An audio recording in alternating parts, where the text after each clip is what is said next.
Ciao Ciao ragazzi, ragazzi mille, grazie mille, eh. Prossimo. May order sa amin. May order. Di là, griglio per favore. Grazie mille ragazzi. Grazie ragazzi. Ciao, arrivederci. Yan. Mama mia. May grupo. May order sa amin kanina na 8 kebab. Alas 9:30. Tapos, sa barko din yung 8 kebab. Ayan, oh. 2, 4, 6, 8. 8 kebab prima ang nag-order. Sa barko din yun na nag-order ng 8. Grocery. Tapos ngayon, may order ulit sa amin na 11 na kebab. Yun na 11 na kebab. Ito huli, 11 ito. Ngayon ito, barko din ulit. Parehas silang sasakyan na barko. Kaso kanya-kanyang group na dati 25 in order nila.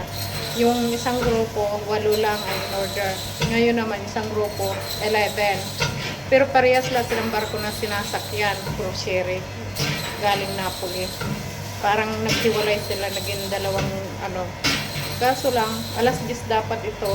Nakiusap kami na mas higit alas 10 kasi may pumasok na mga grupo. Hindi lang yung grupo ngayon, may prima, tapos may kumakain sa loob, may take away. Tapos ang hirap, kaya puri-puri kami, tapos ang karne siyempre, kayin mo na paikot na maluto na.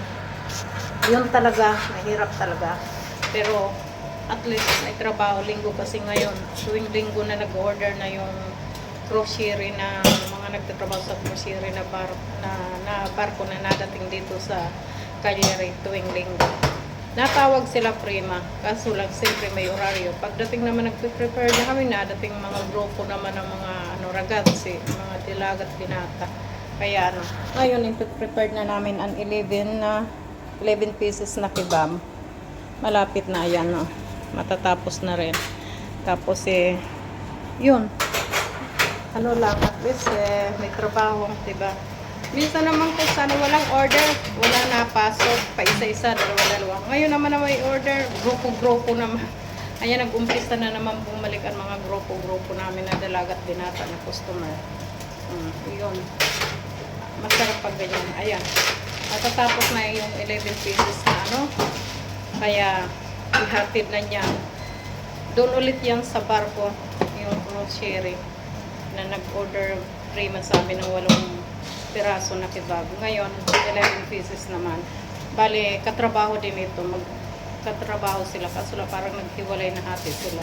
Dati, nakaraan 2 weeks ago, 25 pieces. Tuwing linggo yan. Tapos nung nakaraan linggo din, 8 pieces ata yun. Yun. Parang ganyan. Ayan. Ayan na. Wala na yan. 2, 4, 6, 8. 2, 4, 4, 6, 8. Kulang pa ng ng 3. Pero malapit na. Ayan na, hinanda na niya. Karne lang. Pero basta 2, no? Uh-huh. 2 basta. Okay. Ang isa nandoon sa Ayan. Ayan na lang. 2 na lang kulang. Kaya yung isa nandoon. Kasi ayan pa, hinantay pa na maluto ang karne. Yan, malalapit na maubos ang karne namin. Thank you, Lord. Ayan yung isa. Pang-siyam yan. Ayan. Order pa naman nila kaya may lagay na french fries patatini sa loob. Kaya thank you, Lord. Sana araw-araw ganyan, di ba? Pero at least okay na namin sila, yung mga nagtatrabaho sa barko, sa grocery. Ayan, pag-siyam ito. Nagtatrabaho sa grocery, okay na namin sila tuwing linggo. Mga alas 7 na tawag na sila para sa ganitong oras, ilang piraso ang order nila. Tuwing linggo na yan. At least nakuha na namin sila ng suki. Nakailang linggo na sila ng order. Alos 4 na linggo na. Mahigit na. Kasi minsan ang unan yan dito sila kumain. Klasan nila dito kumain. Tapos hanggang sa sinabi nila sa barko sila tuwing linggo, mag-order daw sila. Hindi na sila napunta, nagpapadeliver na. Kaya ito na.